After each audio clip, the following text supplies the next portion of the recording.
Okay, seriously, why does my Injustice 2 Batman look like he's been partaking? Everyone, just letting you know that all figures found in this review could be found over at bigbadtoystore.com. Links could be found in the description below, and if you guys use them, they help out the channel quite a bit. Strangely enough, I was never truly thinking about why it is that McFarlane Toys has never developed an Injustice 2 Batman figure, considering that they've delved into not only video game interpretations of Batman before with the Arkham series, but also with Injustice 2 in and of itself, only with one-offs such as Gorilla Grodd, Flash, Green Arrow. Finally, though, we have an interpretation of the Batman that we saw in Injustice 2, only this time it's coming through the Page Punchers line.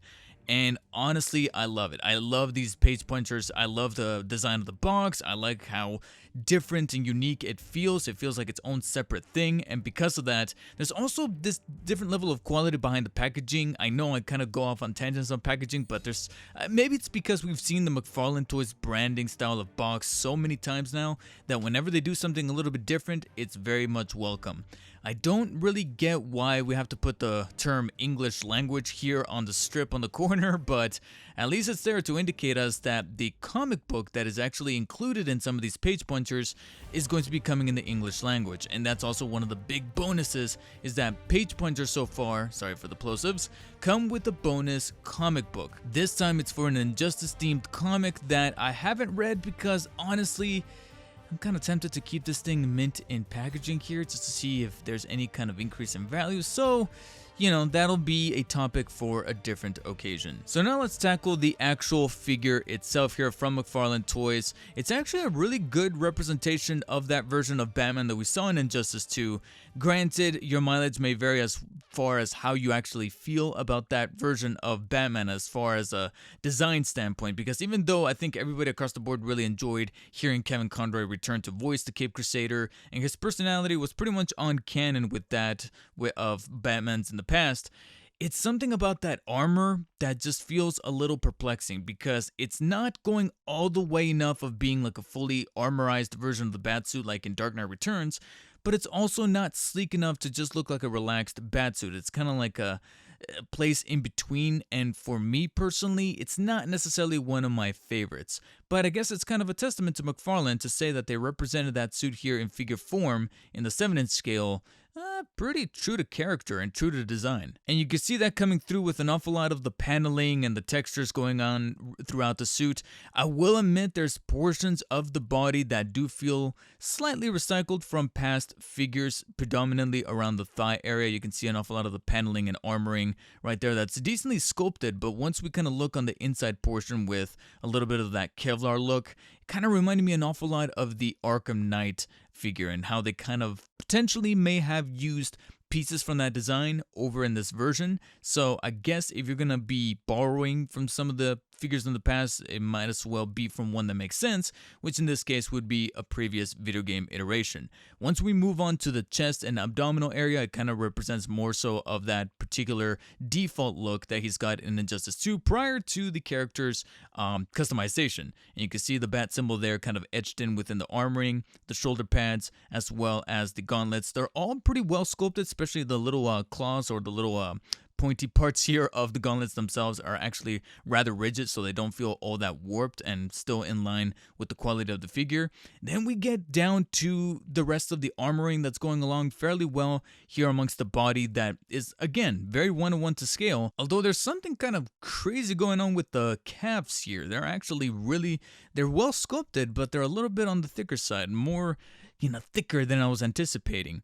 Also, when we get to the crotch piece, it's actually well sculpted and well etched out as far as that rubberized piece that doesn't feel as flimsy as one did with the Speeding Bullets Batman. It actually feels like it was scaled and measured to the figure, that it's a tight fit, but it doesn't feel too tight that it's going to cause any kind of restriction. And then we get to the two most debatable facets of the figure, which have to be that head sculpt, which personally I feel is really well sculpted out and detailed as far as actually getting the design of the cowl down, even down to the slightly arguable chin armor there that I feel is just a little too thick for my taste. But it's once we get to those eyes that I feel could have been a little bit more open and fully realized, especially when you take into consideration some of those promo pics that were released for the figure prior to its street date. You can kind of see the eyes rather open on those particular photos. I don't know why it is that my figure, I don't know if it's an isolated incident, but like I said, it looks like my Batman's been partaking a little bit on that happy grass, and it looks like maybe the path to vengeance is the friends we make along the way, man. And then there's the cape, where I don't know how I feel about this cape, because on the one hand, I really do like the look and texture of it, because it feels pretty accurate to that we saw in game.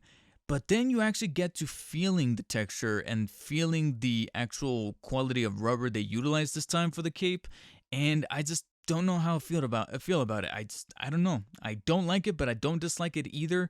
I'm somewhere kind of in the middle, especially when it comes to a little bit of warping going on here in the middle, where it feels like it's got this little pop-in thing going on, where it just feels like it's either popping inwards and causing a bit of an indent, or you have to pop it in from the outside, but then you get an awful lot of creasing going on. So it's a little bit on the mixed side. And speaking of feeling mixed on some things, I guess there's a third and final one, which have to be those shoulder pieces, because on the one hand, they look pretty accurate to, again, that default armored look that he's got going on in the game. And this time they went for putting the shoulder pieces and attaching them to the top part of the shoulder, which does allow for a bit more flexible movement around the shoulder area that we're about to get into during the articulation portion.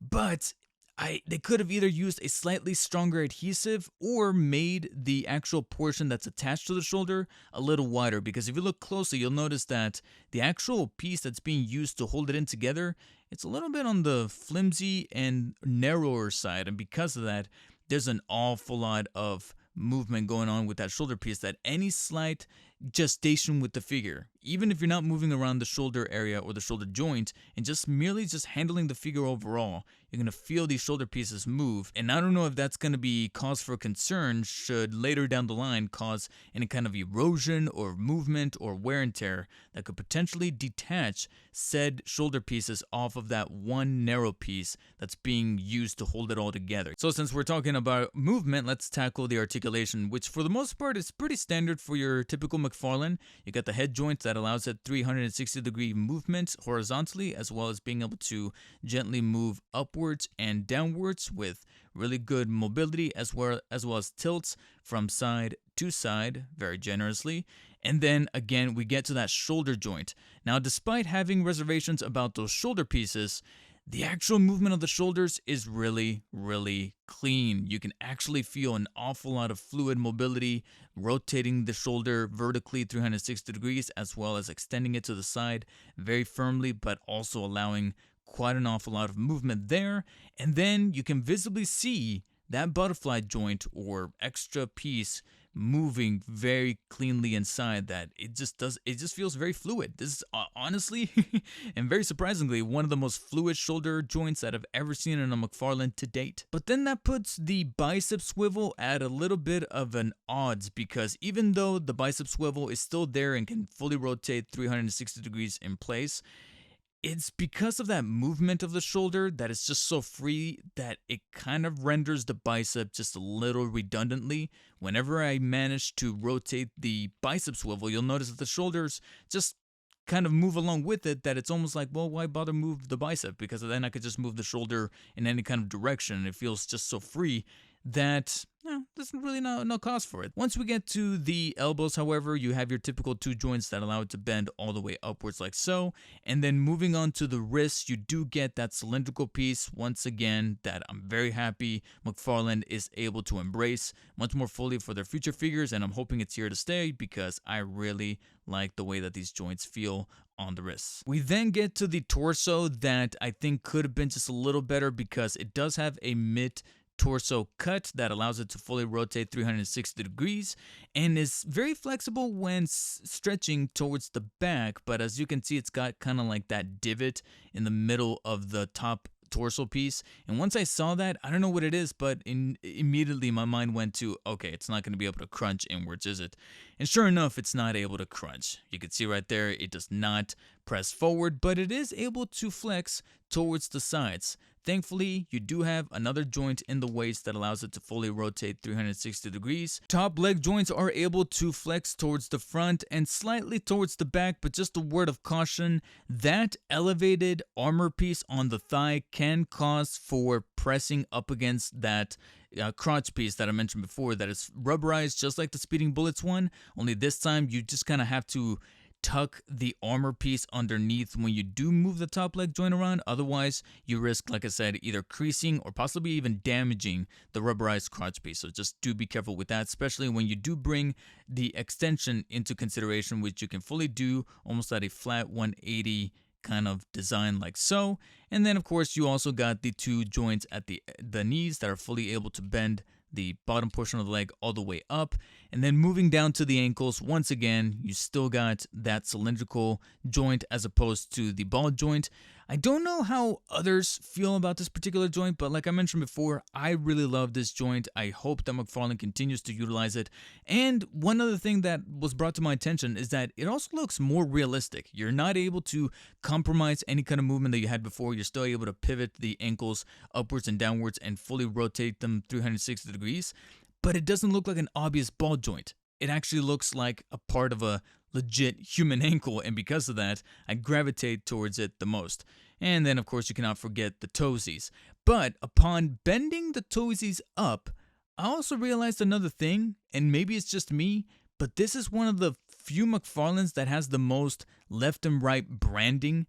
Like if you look throughout the figure, you'll notice that through the toesies, some of the knees, and also some of the shoulder pads right underneath, this is one of the few McFarlanes where I noticed they have the most L's and R's etched into the figure. Thankfully, they're very well tucked away and hidden, but it's through the articulation that I noticed them the most. And I'm like, Jesus, guys, you really don't know left from right? Okay. Now, I kind of touched upon at the beginning of the review how much I enjoy the Page Punchers line, and one of the things that I really respect about it is the added value, because on top of the collectible trading card as well as the base, the typical ones that McFarlane's usually come with, they also throw in an exclusive comic book.